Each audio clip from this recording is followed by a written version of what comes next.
Gordon was resting in a siding. Sometimes he thought, "It's really tiring to be such a large and splendid engine. One does have to keep up appearances, so."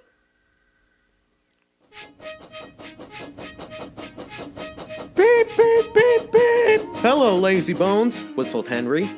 "What cheek!" spluttered Gordon. "That Henry is too big for his wheels. Fancy speaking to me like that. Me, who has never had an accident."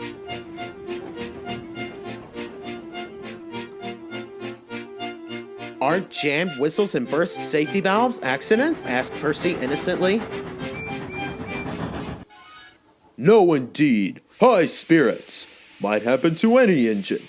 But to come off the rails like Henry did, well, I ask you, is that right? Is it decent?" Then it was Henry's turn to take the express. Gordon watched him getting ready. "Be careful, Henry. You're not bowling the flying kipper now. Mind you keep on the rails today."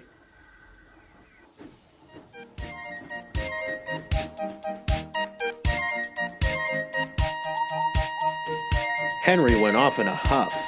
Gordon yawned and went to sleep, but not for long. "Wake up, Gordon," said his driver. "A special train is coming and we're to pull it." "Is it coaches or freight cars?" "Cars," said his driver. "Cars," said Gordon. Puh! Gordon's fire was slow to start, so Edward had to push Gordon to the turntable to get him facing the right way.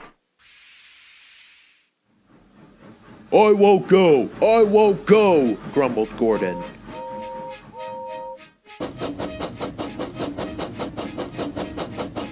Don't be silly, puffed Edward. At last, Gordon was on the turntable. The movement had shaken his fire. It was now burning nicely and making steam. Gordon was cross and didn't care what he did. He waited till the table was halfway round. I'll show them, he hissed. He moved slowly forward to jam the table, but he couldn't stop himself and slithered into a ditch. Whoosh! He hissed. Get me out! Get me out!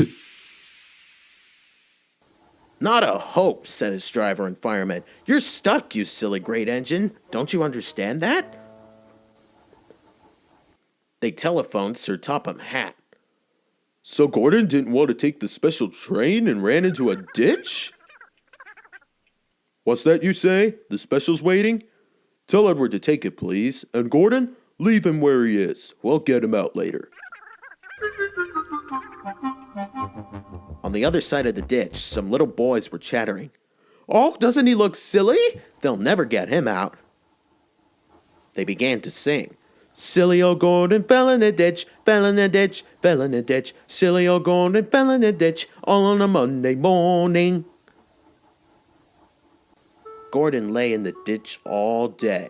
Oh dear, he thought, I shall never get out. But that evening, they lifted Gordon and made a road of sleepers under his wheels to keep him from the mud. Strong ropes were fastened to his back end, and James and Henry, pulling hard, managed to bring him to safety.